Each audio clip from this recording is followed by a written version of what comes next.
Well, hello, folks. We are in beautiful Meridian, Mississippi. Now, you may have seen a short version of this cemetery walkthrough, and this is the longer one that I had promised, and I hope you enjoy walking through this cemetery just as much as we did.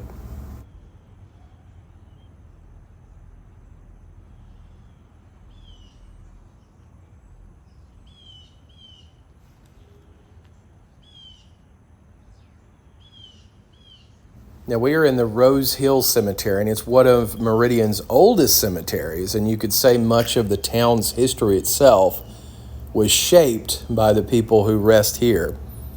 Now, the oldest grave marker in the cemetery dates back to 1853, but we know, of course, that burials were taking place prior to that date, and we'll find the graves of city founders, prominent citizens, veterans of most of the wars that we have fought.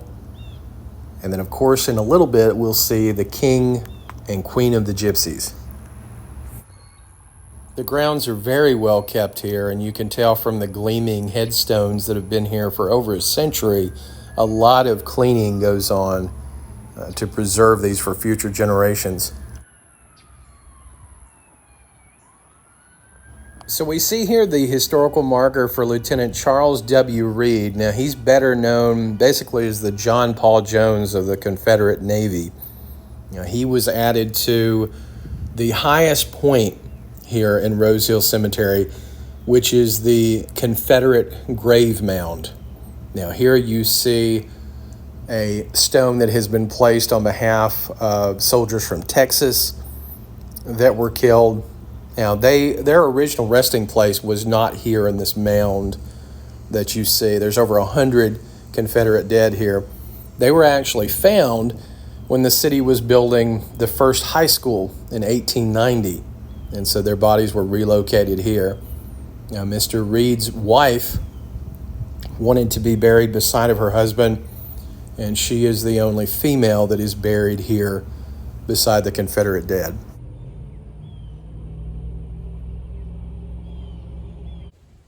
The cemetery here, of course, is open to the public, but they also offer private guided tours, and they're available by request from the Historical Society.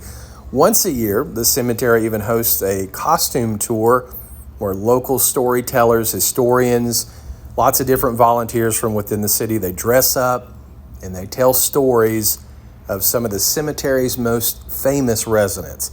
I look forward to going to that, and we'll definitely bring you video of that.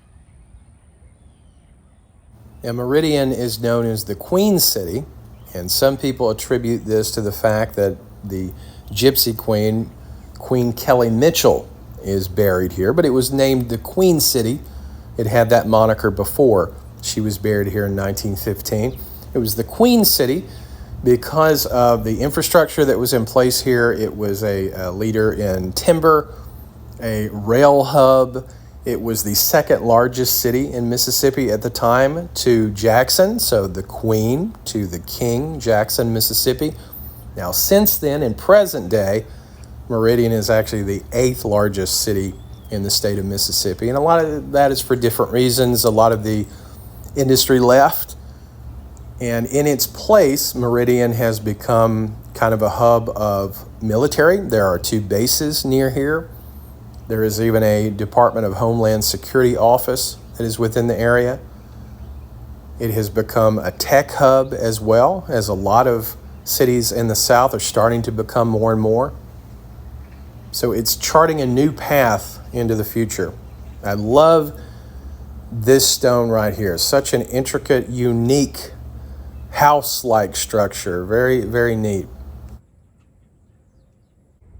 As I mentioned earlier, we know that there were burials here before 1853, even though that's the oldest marker, because we know this area was used for that. But prior to the 1850s, they typically would use wooden markers. Those would only last maybe a couple decades before they would disintegrate. Now, the cemetery itself became incorporated in 1874. So 3 lodges came together, 2 Masonic lodges, 1 Oddfellows Lodge came together. One of the Masonic lodges would later leave that organization because really only one was needed. The Oddfellows Lodge would disband in 1998. And currently, there's a board of directors, and they called the corporation the Benevolent Fund Incorporated. And it is still managed to this very day by the Masons. Now, the Victorian style of this cemetery is perfectly suited for its most royal residence, that of the Michel family. Kelly and Emile immortalized as the king and queen of the Romani Gypsies. People still come from far and wide to give trinkets of admiration to the king and queen. They drop beads, money, even leaving Queen Kelly's favorite drink, Orange Crush. Now, Kelly, the queen of the Romani Gypsy clan, she unfortunately passed away in 1915. She was giving birth to her 15th child. Kelly was originally from Brazil, her mother a Brazilian, her father a Romani.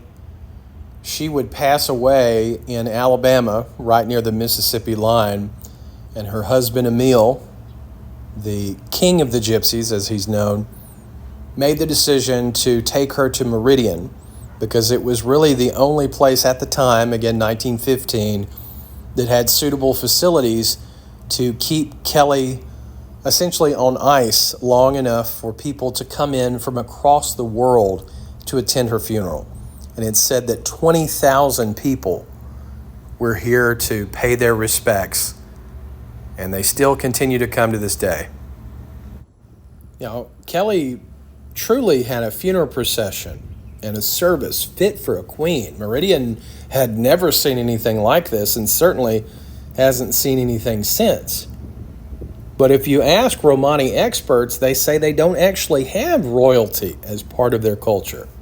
So that further adds to this mystique and intrigue here. If it's true that they don't have a king and queen, then why did so many, thousands, certainly view Kelly and Emile Michel as their royal family? The rich culture and traditions of the Romani people are very distinctive. They have maintained these traditions in a unique way of life for centuries, even those that live here in Mississippi. Their culture is deeply rooted in family, music, and a nomadic lifestyle. The Romani, often misunderstood, are a very proud people.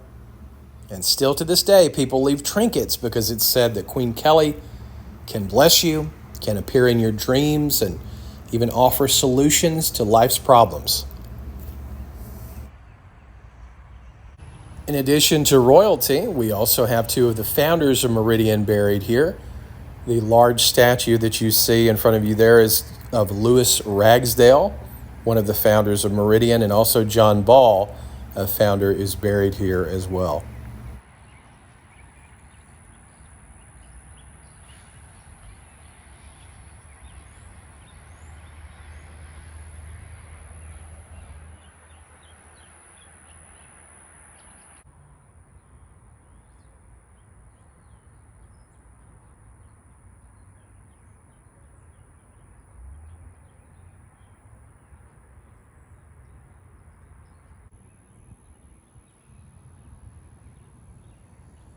Such a very peaceful cemetery, very serene here. Again, the ground's so well kept. I really applaud the city for going the extra mile to keep this cemetery such a sacred place. A lot of the business around the cemetery, you could tell, was a thriving area at one time and has fallen into disrepair. A former church that we passed by not far from the gates, a Christian school that used to operate here, all seemingly have not been operated in several years. You hope that some new businesses will come in, breathe new life into this area. I appreciate you joining us today here at beautiful Rose Hill Cemetery in Meridian, Mississippi. Everyone have an amazing rest of your weekend, and thanks for being here with us. We certainly appreciate you passing through, and so does Rose Hill Cemetery and its many inhabitants.